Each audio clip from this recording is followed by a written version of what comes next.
Continuamos en Gente que Inspira y bueno, Joana, hablábamos precisamente de lo que ha sido este desarrollo de tu vida y de cómo entras utilizando esta herramienta del coaching. Ahora vamos a entrelazarlo con ese espacio profesional en el que también te dedicas y es esa área organizacional donde quizás como consultora, como guía, ayudas a los equipos de trabajo probablemente a alcanzar esa mayor eficiencia. ¿Cómo hacerlo desde el coaching? ¿Cómo de alguna manera o por qué es importante para las organizaciones mantener esta psicología positiva, este ambiente, este buen ambiente con sus empleados o sus colaboradores de servicio o de empresa? Sí, fíjate que a raíz de lo que a mí me pasó y después estudiando todas estas disciplinas, pues algo que me di cuenta y es que no podemos desligar lo que es el colaborador del ser humano. Al colaborador le pasan cosas como nos pasan a todos y muchas veces en las organizaciones se olvidan de eso. Y si nosotros no estamos equilibrados en nuestra vida personal, tenemos algún problema, eso se va a reflejar en nuestro trabajo. O sea, no podemos desvincular una cosa de la otra y viceversa también. Si una persona tiene problemas en su ámbito laboral, eso puede repercutir en su ámbito personal, en su relación de pareja. Entonces, partiendo desde ese liderazgo personal que yo desarrollé porque la vida me puso en esa situación, ese liderazgo personal tiene que ver con esas habilidades que tenemos las personas, pues digamos, para ser proactivos, para tomar iniciativa, además para ser congruentes, porque yo soy una de las personas que trato de ser lo más congruente posible. O sea, yo no enseño lo que yo no he vivido, lo que yo no he filtrado. Siempre me gusta ser como mi conejillo de Indias. Y yo comencé a crear talleres que tenían que ver con el coaching, con las conversaciones del coaching, con la escucha activa, con el tipo de observador sobre todo, porque si yo no hubiese tenido un cambio de observador en mi vida no se hubiese transformado. Y una de las cosas que yo enseño en las organizaciones, cuando dicto talleres de capacitación o conferencias, porque mi enfoque siempre está en potenciar el desarrollo humano. O sea, yo siento que potenciar y expandir ese potencial humano que tienen los colaboradores es vital. Cuando un colaborador se conoce, cuando un colaborador lidera su propia vida, es capaz de liderar equipos de trabajo. Pero tenemos que partir desde nosotros y ser congruentes, ¿ok? Eso es vital.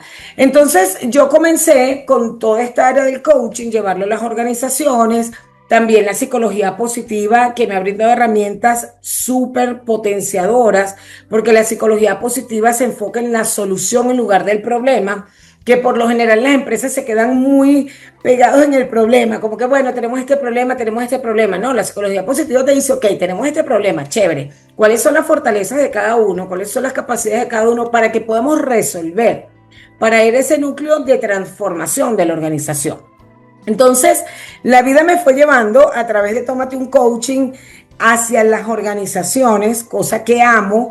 También, por supuesto, dicto talleres para público abierto, pero me he enfocado mucho más en las organizaciones.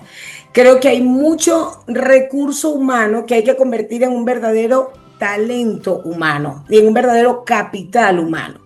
Porque si tenemos una persona que está allí solamente como un recurso, pero que no se está viendo reflejado en la productividad de la empresa, no podemos hablar de que tenemos un verdadero capital humano. Entonces, yo siempre me enfoco en trabajar del ser hacia el hacer. A eso iba precisamente, ¿no? No hay que negar que es así como se apuesta al crecimiento dentro de la mayoría de las organizaciones, todas también quieren ver reflejados elementos cuantitativos, ¿no? Los cualitativos son importantes, pero cómo desarrollar esos elementos cualitativos les lleva a las empresas o a los propietarios, a los dueños, a los gerentes, a los CEO, resultados cuantitativos que al final pues es gran parte de lo que se busca. ¿Cómo se consigue? O sea, ¿qué es lo positivo? ¿Cómo esto mejora, lo cualitativo mejora lo cuantitativo? Sí, definitivamente, porque un talento humano, un capital humano que se sienta primero identificado con la organización, con los valores de la organización. O sea, que se sienta parte de, que trabaje mejor en un clima organizacional ameno, va a rendir muchísimo más. En la medida que la empresa, esto que se habla tanto del salario emocional, es sumamente importante, porque en la medida que la empresa brinde ese salario emocional a los colaboradores, el colaborador se va a sentir mucho mejor dentro de la organización. Y no solo eso, sino que se conoce mucho más. Mira, a mí me ha pasado, Katiuska, en procesos de coaching con gerentes, que a veces no se dan cuenta de dónde puede venir una debilidad en su liderazgo. Y resulta ser que eso tuvo que ver con su infancia. O sea, yo he tenido procesos de coaching que son realmente mágicos. En una oportunidad me contrató una empresa para hacer el proceso de coaching a un gerente de ventas, porque él, a pesar de que estaba muy bien en las ventas, en los números, por ejemplo, quería que todos se fueran tarde de la organización, estaba como irritable y cuando nosotros, la empresa solamente veía eso, no veía más allá. Y cuando iniciamos el proceso de coaching, que yo me voy a lo personal, resulta ser que el señor tenía meses de haber enviudado. Wow. Entonces, ¿qué le pasaba? Él no quería llegar a su casa porque él había quedado con dos niñas pequeñas, o sea, como de 9, 12 añitos cada una. Y él decía, yo no sé cómo hacer, o sea, yo no sé ahora cómo afrontar esto solo sin mi esposa. Y entonces, fíjate cómo eso repercutió de que él no quería estar en su casa y como no quería estar en su casa, él se quería quedar hasta altas horas de la noche en la empresa y que su equipo también se quedara. Por eso es importante conocer qué pasa con nuestro equipo de trabajo, indagar como líderes.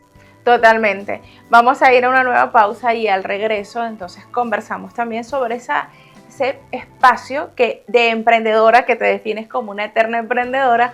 Vámonos a la pausa y regresamos con mucho más.